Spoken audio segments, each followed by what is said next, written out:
Good afternoon, everybody. This is Steve with Real Progressives. Sometimes just absolutely no way to be polite in telling someone they don't get it. I mean, sometimes being agreeable in your disagreement is downright wrong because people have to wake up. They really do. And if they don't, you got to realize sometimes these people, they got a big audience. Their big audience is founded in big voices, loud, proud, obnoxious. Not necessarily fact-driven at all, but they spew stuff out into the atmosphere. They spray this putrid ignorance far and wide. And sometimes there's just no nice way of letting them know that they're freaking fucked, they're wrong, they're out of their mind. Okay? And there was a World Socialist article out there. I'm not even going to tell you the author's name because it's irrelevant at this point. But it basically is a hit piece on Alexandria Ocasio-Cortez. Now look, I don't carry the water for any fucking politician, period. I will equal opportunity kick someone no matter where they are. You can guarantee that. The minute they step out of line, you have my God-sworn guarantee, I will hang a boot up their ass. There's no covering for a politician when they go wrong. But I want to say this real clearly. Those of you who follow Real Progressives know that we are all about the economics that are underlining everything that we do. We're the only shop in town that has a clue when it comes to econ. And because we're the only shop in town that gets the frickin' econ, when we see people carrying around the tired old nonsense about, well, it's going to require a massive wealth redistribution and all the other things. Now, don't get me wrong. It will, but it won't be through the normal means that you're used to yelling and screaming about. And this is a real serious problem, folks, because when you have an MMT candidate go up there, and that MMT candidate knows that the key to getting wealth redistribution done is by spending at the bottom. Not necessarily as much as taxing at the top, but spending at the bottom.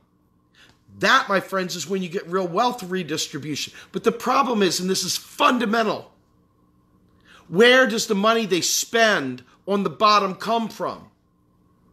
And we have forever been telling you that federal taxes don't fund federal spending. And they literally do not fund a nickel of spending. So when you know this, and you try to make policy based in this truth,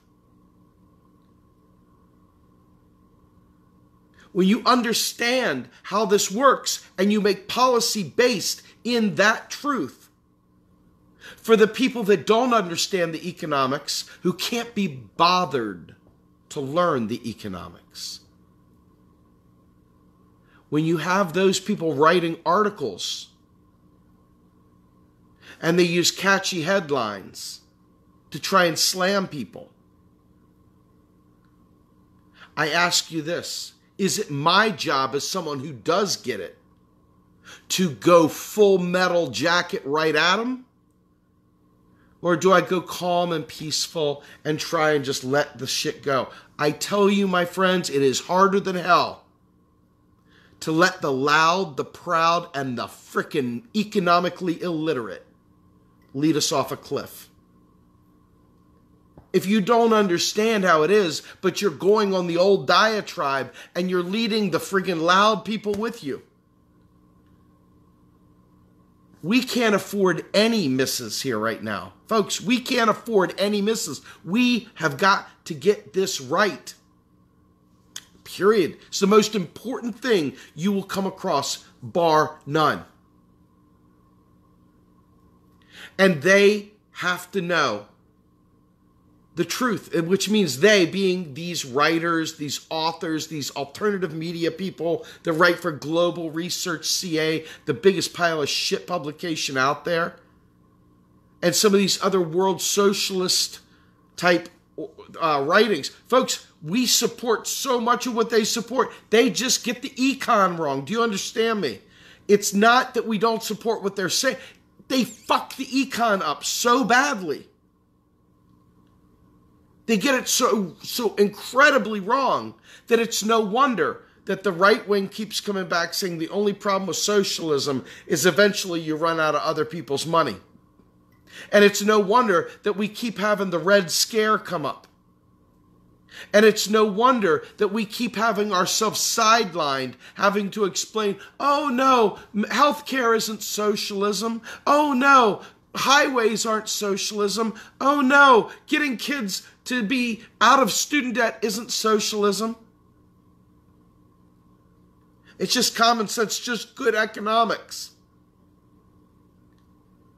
But trying to explain this to them when they are a full cup of nonsense. Folks, if you've ever watched, try to pour something into a full cup. You have a full cup, try and pour something into it and see how much of that new stuff stays in the cup. It just goes all over the table. These folks have no room for new information. I already know the tired old way. We're going to tax them to high heaven. We're going to redistribute wealth by taxing to high heaven. But the problem is that then you get these shit posts out there, these garbage posts that sideline huge swaths of people. Huge swaths of people. People that would otherwise be on your team. And you would be on their team. And you'd all be working together. But instead, a bloviating idiot will go out there and make a shit post. Or write a shit article. And they are unwilling to have a dialogue about why it's wrong. They just want to inflict damage. They just want to troll. They just want to get a claptrap of anger and hate. That's no joke. And that really is a problem. It's a huge problem. Because economics is boring. That means you got to trace shit back and forth. Economics is not a political punchline. Economics is a real thing, especially when it comes to the fiscal operations of a nation. People's eyes roll back in their head and glaze over, and they go right back to screaming the old tired nonsense that gets us absolutely nowhere.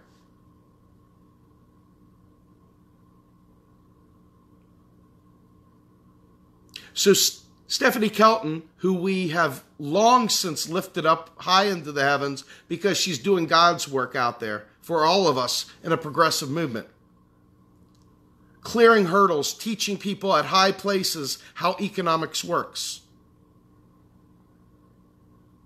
has been in the ear of all the folks advancing a Green New Deal right now.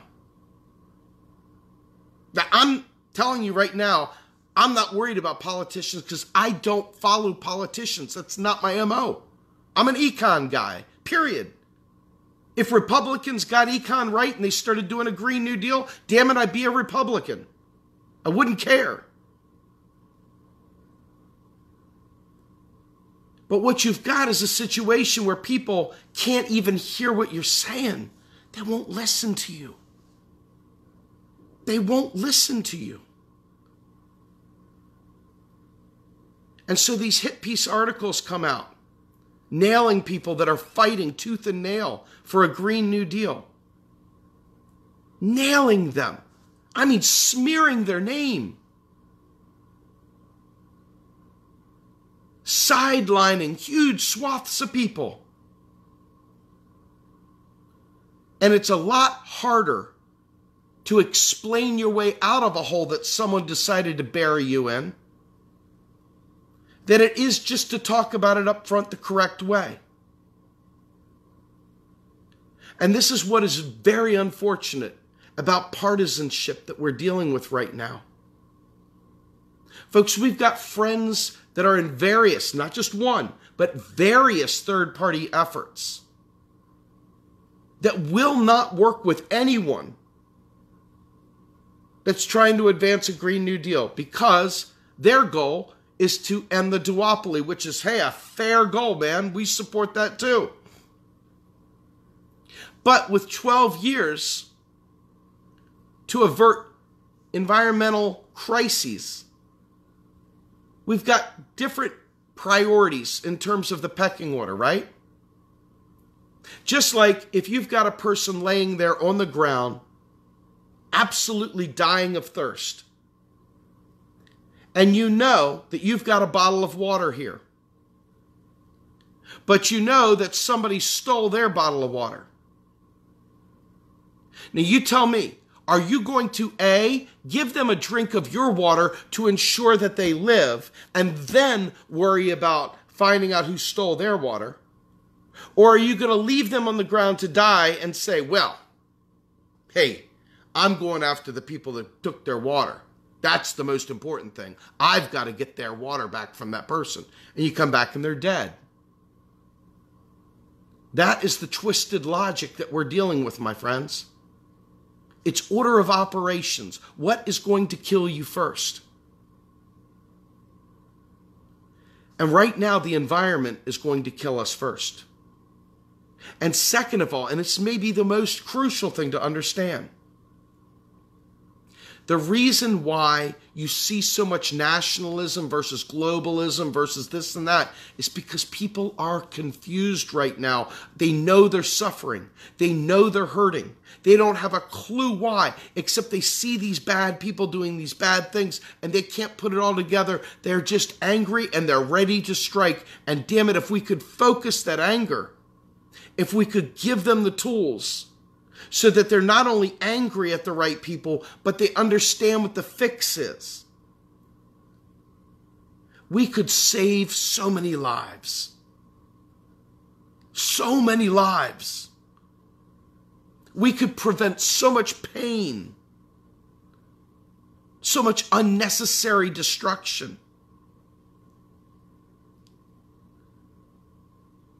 But we can't even get to where we can have that conversation.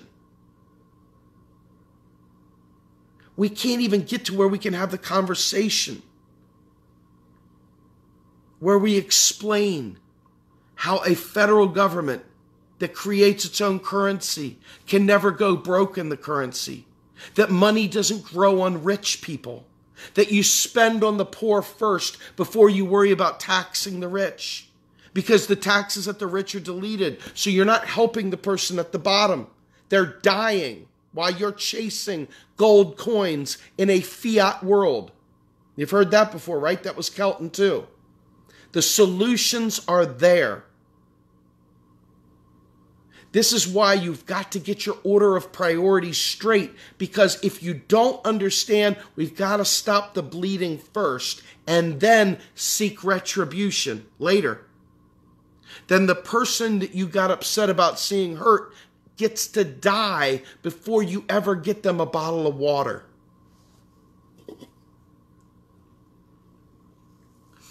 This guy is a total ideologue, Juan Galt. Hey, Juan, let's talk for a minute.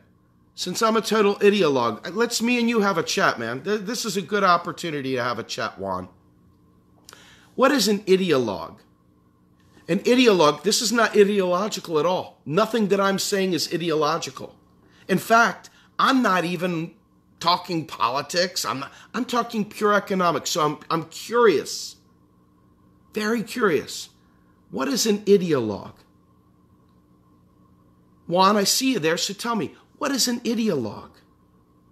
Because if you don't know, I'm here, man. I ain't going nowhere. I'm right here, brother. And I'm here to tell you that the reason why we keep failing, the reason why the guy on the ground doesn't have a glass of water is because we keep thinking that money comes from rich people when it comes from the government. That's where it starts. And if we spend at the bottom on the pros, on the people get taken care of. And then after we've taken care of the people, giving them health care, giving them shelter, giving them an education, then we can come back and we can hit the top on the taxes, but you realize so much of the wealth that's at the top comes because we didn't spend at the bottom. And so people at the bottom are forced to take on private debt that fattens the fat cats. This is not ideology. There's no ideology here at all. This is simple macro facts. This is macro facts. And I just sat there and laid out the solution in spades. You want a green program where you have green energy so that we're not fighting wars for oil. You spend on the green energy. You don't sit there and chase rich people dollars. No, it's not communism. What the heck is that? Now you're the ideologue, Juan. I haven't mentioned anything about communism. Why would you say such a thing?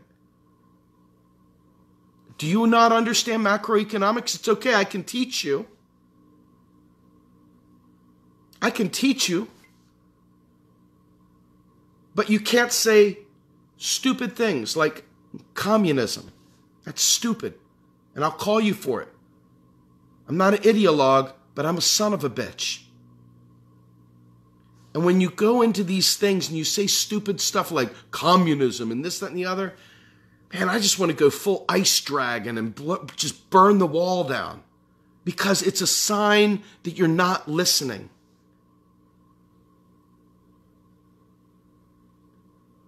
You're not listening. I just sat there and said it. The nation, when Congress, let's just say the U.S., because we can do the U.K. and we can do other nations, but let's stay in the U.S. for a minute.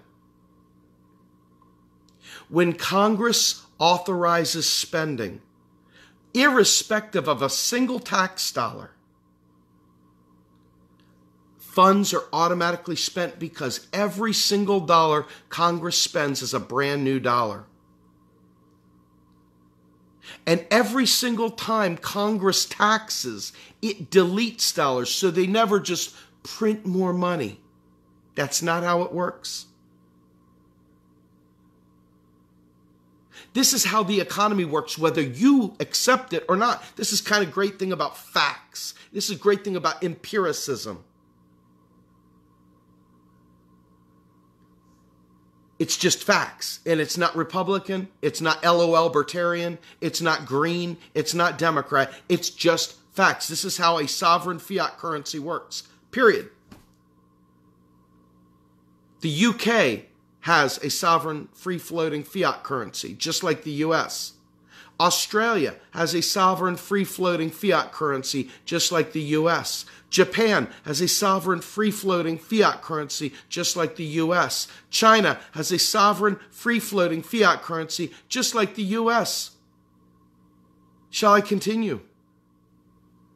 I think I shall. I'm here to tell you the answer. If you really want to know, if you're seeking answers, you must, in order of operations, spend on the people. Because once you spend on the people, Republicans should love this because small businesses will flourish suddenly. All of a sudden, regular people have money to buy bread again. All of a sudden, little people have the opportunity to buy bottles of water so they're not laying on the ground parched and dying of thirst. They get to pay their electric bill. But then what happens to that money?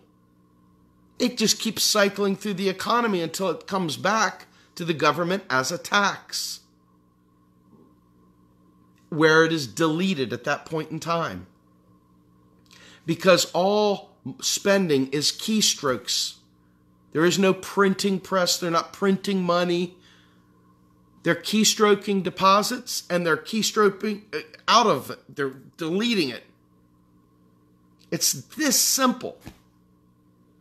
But you got cognition issues because we all started from a point where we thought they're just printing money, man. They're just printing money. That's not how it works. And look, full disclosure. People don't know what to make of this because they're so politically inclined that they think that I'm a libertarian one minute because I'm saying, hey, we don't need to raise taxes to pay for stuff. So they immediately think I'm libertarian when it couldn't be further from the truth. Libertarians say, this guy's got to be communist because he's advocating all these social programs. But wait a minute, he's not advocating raising taxes. What the heck's going on here? And then Republicans go, he's just looking for free stuff. But he's also talking about cutting taxes for Medicare for all? Something doesn't make sense here. What's going on? I wonder if he knows something I don't. Hey, crack a econ book, you dumb. You don't know what you're talking about, man. I love it. Folks, seriously, this is the best part. I like exchanges like this. I'm being silly partially, but I am being honest here. I came from a Republican background. I came from going through the Ron Paul camp of gold buggery and Ayn Rand and the whole enchilada. In fact, part of my dissertation that I started writing in grad school was on objectivism. I mean, I'm telling you, I really was over there. But it doesn't take a rocket scientist to figure out, once you understand how the economy works, you can't be a right-winger like that anymore because you're no longer saying socialism is taking other people's money, because it's not. You realize in the end, that's another lie. The public purse, which is the nation's money, the nation's resources, which means your resources, my resources, my kids' resources. When our government spends, it's our resources. Why in the world would we want to hold the government back from doing that for us? Because that's how money gets into the system. The alternative, and this is very frightening, if it's not the government spending it into existence, then it is us taking on private credit cards and private debt, you name it. Now what are you going to do? Now you get private debt bubbles. Now you get bursts. Now you get the global financial crisis that we went through in 2007, 8, and 9, and we're still in many ways going through right now. So what do you do? I mean, think about what I'm saying to you. This is why economics is such a game changer. Because I just made everybody angry. I just shit on libertarians. I ruined their world. I just destroyed Democrats' world. I just made Republicans feel horrible all in the same breath. And Greens, they don't know what they're talking about. Everybody's spinning different ways because it just kept it honest, right there in the middle as far as the economics goes. I haven't even told you where I stand on the spectrum because it doesn't matter. What I'm talking is just the economics. You can apply whatever worldview you have to this, but I assure you, once you realize that the government spends money into existence, it doesn't use tax dollars, you're going to find a major shift happening inside you in how you approach all these discussions. You aren't going to be sure of where you land, because if you come to this game trying to say, well, I'm just a Marxist, or I'm just a Republican, or I'm just a this, well, you're already bringing pollution to the table. You're missing the point of the economics, because you can do even more than you thought. You can do way more. Instead of saying everybody's got to wear gray capes and hang their head low and walk in sadness, we could be spending and making this freaking country wonderful. We could have green everything and we wouldn't have to rob Peter to pay Paul. And this isn't even welfare. You understand that this is how it works, whether you like it or not. Unfortunately, what they're doing is they're spending every one of those nickels and dimes into the military to blow up shit. No joke. That's the same spending that they could be doing for the people. I mean, literally, it's got nothing to do with either or. We could actually do both. Like, in other words, we don't have to cut the military. Even though I want to cut the military, we don't have to cut the military to make this happen. We should shift those resources. But I want to tell you two things real quick that is going to make your head explode. I want to talk about Medicare for All momentarily and address the fact that Medicare for All, because it's more efficient. Now, mind you, I am not for Medicare for all. I'm for a national health service. Okay, I want to be clear. But since Medicare for All has got more energy behind it, let's address that. Medicare for All, because it's efficient and it eliminates a lot of wasteful, if you will, a lot of chaos in the mix, is actually deflationary. So instead of raising taxes, you actually should cut taxes for Medicare for All. Mind blown, right? Next thing, this Green New Deal thing, right? To have a mass mobilization like we had in World War II, it's going to require more workers than we have available to us today. In other words, we're going to exceed full employment. So where is the workers going to come from that? Oh, snap. Did you just kick them out of the border? Holy Toledo, Batman, you mean we need immigration in this country? And more importantly, as Warren Mosler said to me the other day, we'll probably end up needing to reduce the headcount in the FIRE sector. In other words, the finance, insurance, and real estate segment of our society. These guys are parasites on the economy anyway. This is not really hurting anything. You're not really producing value there. So by shifting that work over to green, when I say green, I'm talking about building out solar roads. I'm talking about fixing our antiquated power structure, our grid, our power grid. I'm talking about upping the ante on networking. I'm talking about high-speed rail. I'm talking about sustainable cities. I'm talking about a lot of things using the highest end technology. Implementing that would create a tech boom, would create a boom for this country so massive. We would have to do crazy stuff to keep from having inflation, not from spending money, but because the economy is on steroids now. We're going to have to figure something out. So they're probably going to have to put some brakes on it. The real issue here becomes a lack of the real resources available to us, not the money. The money is never the problem. How do you run out of keystrokes? How do you run out of keystrokes? I'm serious. You cannot run out of keystrokes, but you can run out of people and labor and wood and granite and oil and whatever.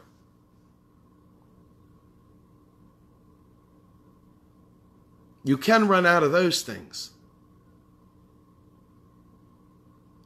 So the real resources and inflation are the two real constraints. And you only hit real serious inflation when you're at full employment. Now you've got to make some different decisions. But if you're a net, get this, if you're a net importer, and the United States is hugely a net importer, then we have to spend money back into the economy to keep the bathtub full. Otherwise, we'll end up with recessions. There will be a money famine in our economy because it's leaving the economy. It doesn't mean a big deal. I would rather trade pieces of paper for their goods and services any day of the week. Any day of the week. But what it comes down to is that because people don't understand how a free-floating sovereign fiat currency works, and because their ears and their minds are so gunked up with years of myths and legends and faulty non-economic thinking, literally not understanding that we went off the gold standard in 71, the Bretton Woods Accord more appropriately. We've been off the gold standard since 34. But since people don't understand that, they impose gold standard logic. What are you going to do, devalue my currency and all this other nonsense? Not understanding that that's not indeed how it works. So when these folks put these hit pieces out there describing a Green New Deal as whatever, wrong, and it tells me that they don't understand economics. Now, I'm not here to tell you that her implementation will be the best implementation. I'm not here to carry anyone's water. I'm no political lackey. If she steps out of line, she doesn't do the right stuff, I'll be first one there popping her. But right here, right now, She's carrying this to the end zone. She's dunking like freaking Jordan, and she hasn't even gotten in there yet.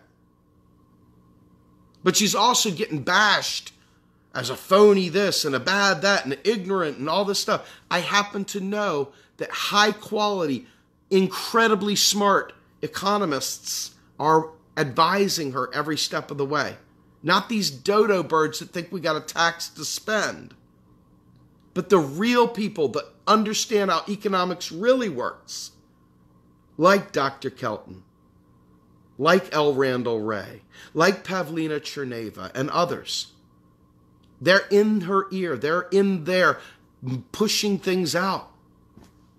It's very important that you take your past beliefs about how economics works, especially macroeconomics. Macroeconomics, which discusses aggregates, not microeconomics, which is your investment portfolio. Let's not confuse the two.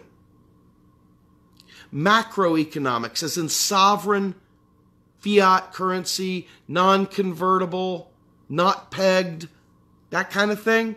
If anything I just said there is something you don't understand, like literally you can't just say, well, let me tell you what it means to have a pegged currency. Well, let me tell you what it means to have a non-convertible currency. Let me tell you what it means. If you can't say those things with extreme confidence in front of a camera, in front of a bunch of people, that means you should read up on it and learn about it. Because it's vital to understanding how different our society is. You know, if you look at the wealth distribution in America alone, when we went off the gold standard, it went like this. All of a sudden, the income inequality ballooned. And it was fueled by old Uncle Milton Friedman, who made everybody scared to death suddenly to spend on the people. Once he made everyone afraid to spend on the people, inflation, inflation. Once he did that, that is stuck like herpes, and it ain't getting washed away. We got to educate that. We got to find a nice antibiotic, something that gets rid of the freaking disaster. An antiviral medication, something to get rid of the Milton Friedman lies and propaganda that plagues us even to this day. And by doing that, I don't care what political persuasion you are. Listen, to me, this is more important than anything. Hear me out. If you understand that they lied to us then, and that the wealthy and the powers that be understood that by removing the gold peg, without letting the people know what was going on and making the people afraid that spending would cause them great pain and suffering, and they were able to pocket huge amounts of the national gross domestic product, vacuuming up that money into their pockets, into their bank accounts. If you don't understand how that worked right there, it goes beyond just capitalism and greed. This is neoliberalism. This is the great destruction that occurred 40 or 50 years ago. But if you don't understand that, it's going to be very hard to process every other thing that's happening around you. So the reason why that thing went like this is because they stopped spending on the people. So we flatline. But they just keep going up, up, up, up, up, up, up, up. It's time for us to flatten that down and have them spend on the people. That's your wealth redistribution, my friends. That right there is cutting off the freaking basic income of those rich bastards up at the top by eliminating our need. Think about how many people sit there and go, but if Bill Gates will just simply spend on the African people, we'll save them all. We don't need Bill Gates' money, homie. We don't need Warren Buffett's money. We don't need their money because their money will dry up when we stop spending on the things that make them fat and we start spending at the bottom and we stop having to go into private debt to pay for our bad choices that were purposely put there. They limit our choices to this, either or, and neither one of the choices is good for us. And then we fail. And then we end up in deep debt. And then we end up bankrupt. And then we get laid off, and then our life crumbles around us. That's how it works.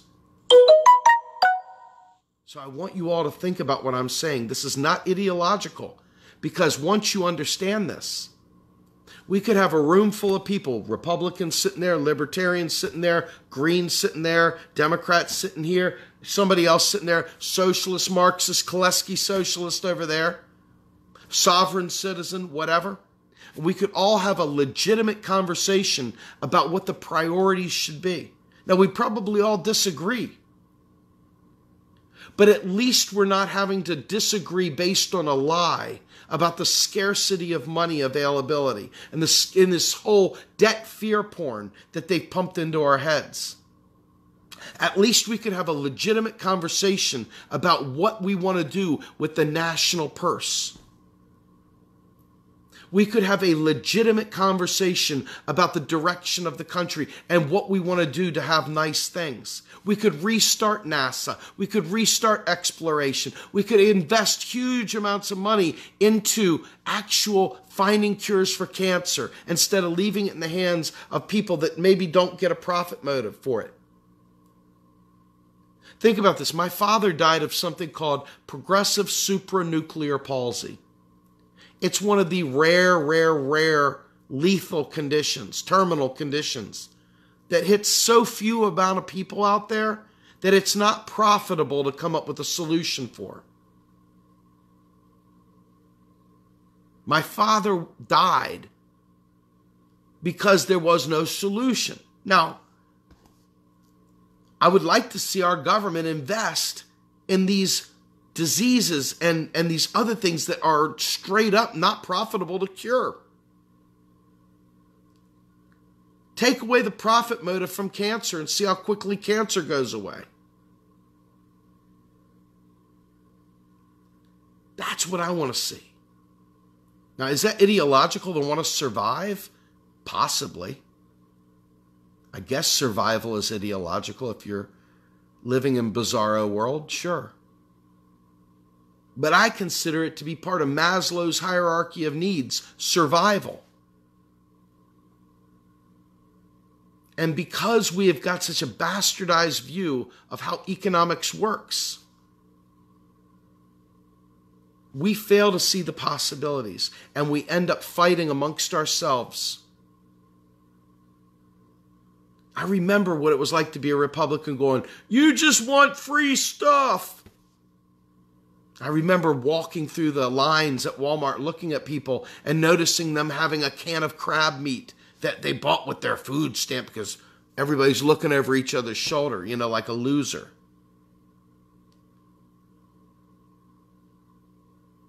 And you realize, oh shit, what are food stamps? Food stamps aren't about the poor, ironically. Food stamps are an automatic stabilizer built into the economy. These automatic stabilizers inject money into the economy when the economy starts tanking. So in other words, when there's a massive amount of unemployment, suddenly unemployment insurance kicks in. When there's a massive amount of unemployment, suddenly food stamps kick in. That way the food industry doesn't go down the toilet.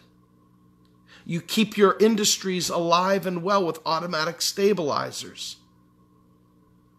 This isn't socialism, it's called economics. But you would have to have skipped every single possible training class to not get this. You would literally have to skip and try not to learn to not get this. It's that simple. Once the lights go on, it's that simple. And it's that important that no matter what your station in life, that you learn this stuff. Otherwise, you'll end up writing a bashing article about some politician because you don't understand the economics behind it. Now, full disclosure, I come from a conservative world where I used to live.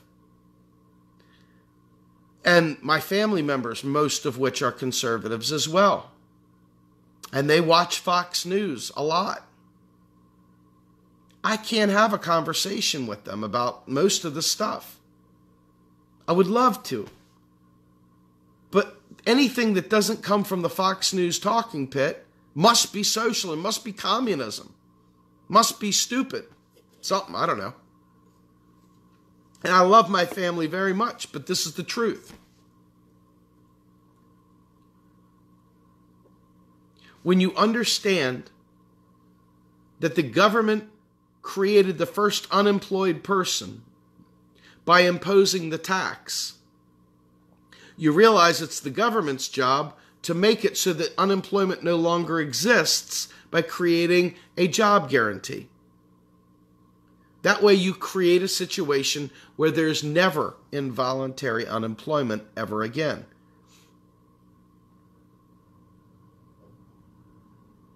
And I want to talk about jobs real quick for this Green New Deal also, because this is another thing that's getting screwed up.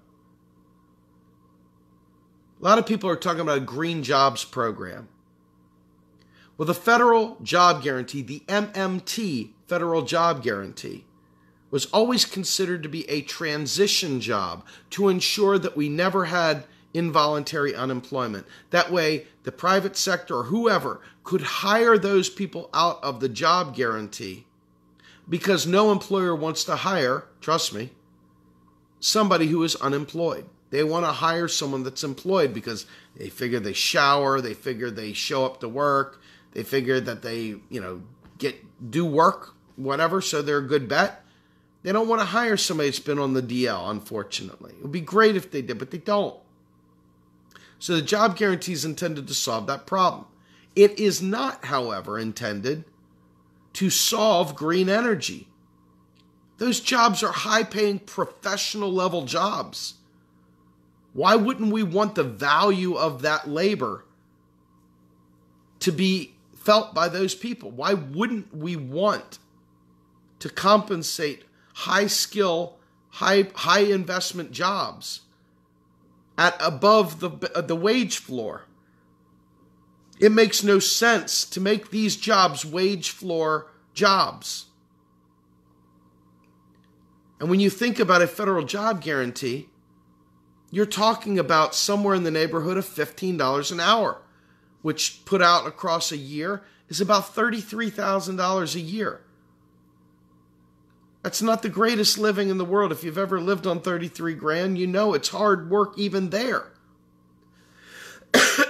So add in benefits, and now what you've done is not only have you raised the bottom, but you also have put a situation in place where employers have to meet or beat the job guarantee wage. So again, we have more ships rising, and it takes that flat line that we've seen since the 70s on the earning, and it spikes it up. And it lowers the other down. All of a sudden, we've just reduced income inequality drastically. Back to many, many moons ago levels. Back when there was a little sanity. I want you to understand how important this is. Because this right here is key to us making progress. And as a real progressive, now here I'm going to give you some ideology. I'm advancing a Green New Deal because I want the planet to be sustainable for my children. I want jobs for the people. I want to see inequity eradicated, and I want to see a sustainable planet so that we're not fighting wars for oil, because I don't want to see people dying.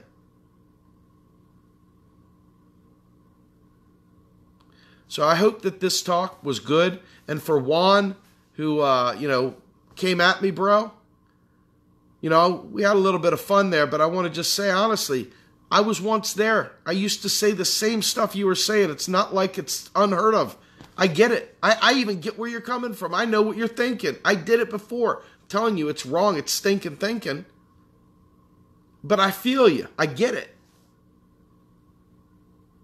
And I'm here to tell you that the way out of that is to learn economics. And then tell me what kind of party you want to support. Tell me what kind of politics you are after you learn the economics. Don't spoil the economics trying to shoehorn your religion into it. Don't try to make the economics work for your special bend, because your special bend may be economically illiterate, both on the right and the left. And we're going to find that the 99% can come together and do great things once they understand that many of the lies we've been fighting over on the economic side are exactly that, lies meant to keep us down. All of us, Republicans, living in Appalachia, freaking just terrible poverty. Inner city folks living in terrible poverty, generational poverty. Kids going from school to prison because of generational poverty. Ending this shit. Because we can end this shit. And we don't run out of other people's money because we learn the economics that shows us that federal taxes don't fund spending. Once you know better, you do better. That's the deal. All right, folks. I rambled for a while, but I hope that you got some good gold out of that. I hope that there was some value to your time listening to me, because I feel it's important. When you read an article and you see it slamming someone, understand the economics. Read it, but understand the economics. The tax gives our dollar value by taxing in the unit of account and only being payable in that unit of account. That dollar will retain its value. $1 for $1 in taxes. That's exactly how it works. And I hope that what I said made sense, despite all the, theatrics, trying to make it fun, trying to be a little jarring. The fact is that what I'm telling you now is just straight up truth. There's no politics behind it at all. The politics comes from, now that you understand how the system works, what are you going to do with it? And as a progressive that wants a fair society, I know what I'm going to do with it. Question is, what are you going to do with it now that you know? I'm Steve Grumbine with Real Progressives. Have a kick-ass day, friends. I'm out. And Juan, thanks for being a good sport, my friend. Have a good one.